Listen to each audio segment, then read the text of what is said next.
मैं जम्मू कश्मीर से हूँ और हमारी हिंदुस्तान की सदर ने जब यहाँ पे अपना ये एड्रेस पढ़ा तो उसमें सबसे ज़्यादा और अवलीन जो बताई गई अचीवमेंट वो जम्मू कश्मीर के बारे में बताई गई,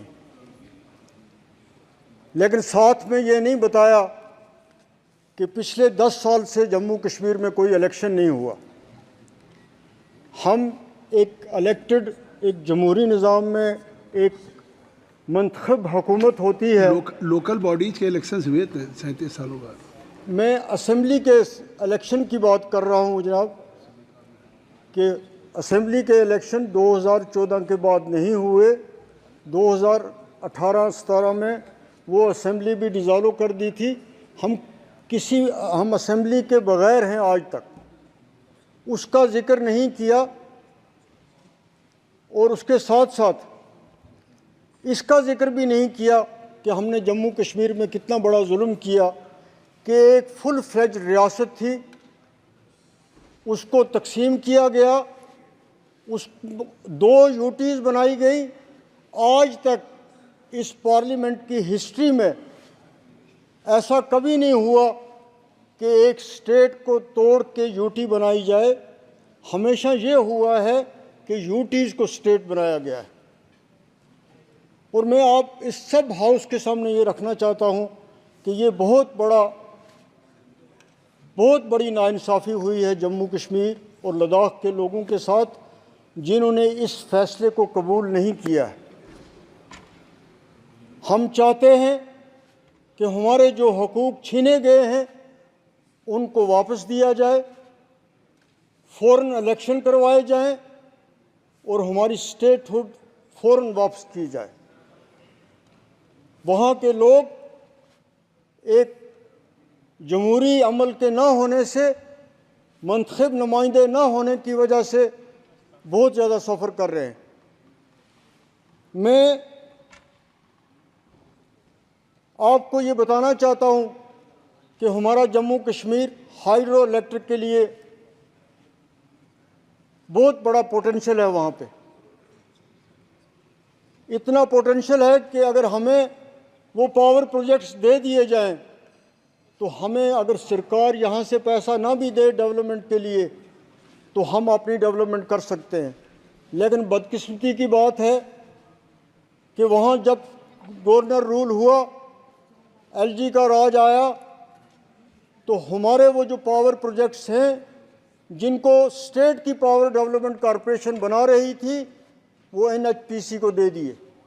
और आज हालत ये है कि इतना पोटेंशियल होने के बावजूद हमें आज वहाँ पावर मिल नहीं रहा है, और जो मिल रहा है वो भी आसमान की कीमतों पे मिल रहा है। इतना बड़ी नाइंसाफ़ी जो है, हमारे जो पावर प्रोजेक्ट, जो हमारा पुराना मुतालबा रहा है कि कम से कम हमें हमारे हाइड्रो प्रोजेक्ट्स जो हैं उनको वापस कीजिए, लेकिन उस बारे में कुछ भी नहीं कहा जाता। ऑनरेबल प्राइम मिनिस्टर ने 2 बार अपनी तकरीरों में ज़िक्र किया कि दिल की और दिल्ली की दूरियां जो हैं हम उनको कम करेंगे, लेकिन ग्राउंड पे कोई भी ऐसी चीज़ नहीं लग रही कि जिससे ये दूरियां कम हुई हों, बल्कि इन दूरियों में इजाफा हुआ है। साथ साथ आपने अपने भाषण में मेट्रोज़ का जिक्र किया,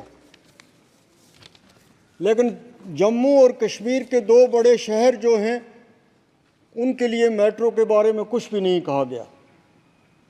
दोनों बड़े शहर हैं। श्रीनगर में लाखों की तादाद में टूरिस्ट जाते हैं और जम्मू में भी बहुत ज़्यादा यात्री जाते हैं, लेकिन उन दोनों के बारे में इस भाषण में कुछ भी नहीं कहा गया। आज इस जो यहाँ पे खुतबा पढ़ा गया उसमें ट्राइबल्स के बारे में बात की गई।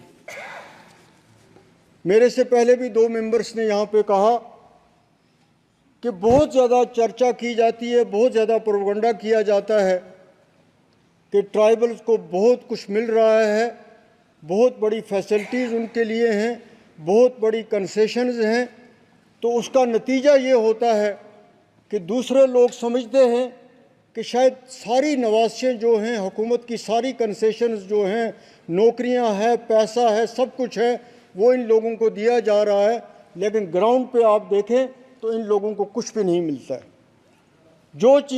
जिन चीज़ों के बारे में ऐलानात किए जा रहे हैं वो ग्राउंड पे इम्प्लीमेंट नहीं होते।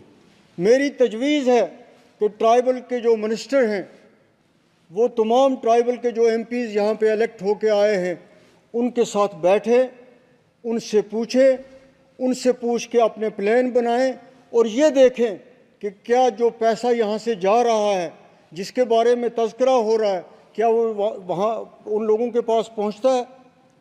कोई ऐसी, हमें जम्मू कश्मीर में बहुत ज़्यादा मीडिया के थ्रू इस पिछले दौर में प्रोपगंडा किया जा रहा है कि हम बहुत कुछ इन लोगों के लिए कर रहे हैं, लेकिन वहाँ पे कोई चीज़ ऐसी ग्राउंड पे नहीं लगती है जिससे ये कहा जाए कि पिछले 5 साल में इनकी बेहतरी के लिए वहाँ पे कुछ हुआ है। आज जम्मू कश्मीर में बेरोज़गारी अपने अरूज पे है। पिछले 10 साल से रिक्रूटमेंट का प्रोसेस तकरीबन रुक गया है। लोग पीएचडी की डिग्री करके, इंजीनियरिंग की डिग्री करके, एमए करके, बीए करके एवरेज हो रहे हैं, लेकिन बदकिस्मती की बात है कि कभी वहाँ भी पेपर लीक हो जाते हैं, कभी पोस्ट रेफ़र की जाती हैं, फिर पोस्ट विड्रा हो जाती हैं, फिर रेफ़र की जाती हैं। तो इस सेंसिटिव स्टेट में एक बेरोज़गारी इतनी बढ़ जाए, इस हमारी रियासत के साथ साथ पूरे मुल्क में इस वक्त बेरोज़गारी जो है अपने अरूज पे है। और सबसे बड़ा मसला जो है इस मुल्क को दरपेश है, ख़ास तौर पे हमारा जो जम्मू कश्मीर है उसको पेश है, वो बेरोज़गारी का मामला है। और उस पे इस एड्रेस में उसको एड्रेस करने के लिए कोई चीज़ जो है, कोई रोड मैप उसके लिए नहीं दिखाया गया है। महंगाई आज अपने अरूज पे है, चाहे वो गैस की बात हो, चाहे वो पेट्रोल की बात हो, चाहे वो खाद की बात हो, चाहे वो सब्ज़ी की बात हो, चाहे चीनी की बात हो, हर चीज़ जो है उसका रोज़ बरोज़ वो महंगी होती जा रही है। ऊपर से जीएसटी ने लोगों की कमर तोड़ के रख दी। तो इन चीज़ों के बारे में इस एड्रेस में जो मेन इश्यूज़ थे, जो लोग इस वक्त सफ़र कर रहे हैं, उनके बारे में कुछ भी नहीं कहा गया है। उनको किस तरह एड्रेस किया जाएगा, गरीब के लिए कुछ भी नहीं इस एड्रेस में कहा गया है कि उसकी मुश्किलात कैसे हल की जाएंगी। जम्मू कश्मीर में कई हज़ार मुलाजमीन जो हैं बेचारे, जो कैजुअल हैं, डेली वेजर हैं, फॉर सो मनी ईयर्स वो सड़कों पे हैं। अब उनको सड़कों पे भी नहीं आने दिया जाता। उनकी मुश्किलात को एड्रेस करने के लिए कोई भी कार्रवाई जो है वो नहीं हो रही है। एक सरकार भी वहाँ नहीं है और जो लोगों के मसले हैं उनके लिए भी कुछ नहीं किया जा रहा है। ना हमारे सियासी मामले में कोई पेशरफ्त हो रही है, ना हमारे इक़्तिसादी मामले में कोई पेशरफ्त हो रही है।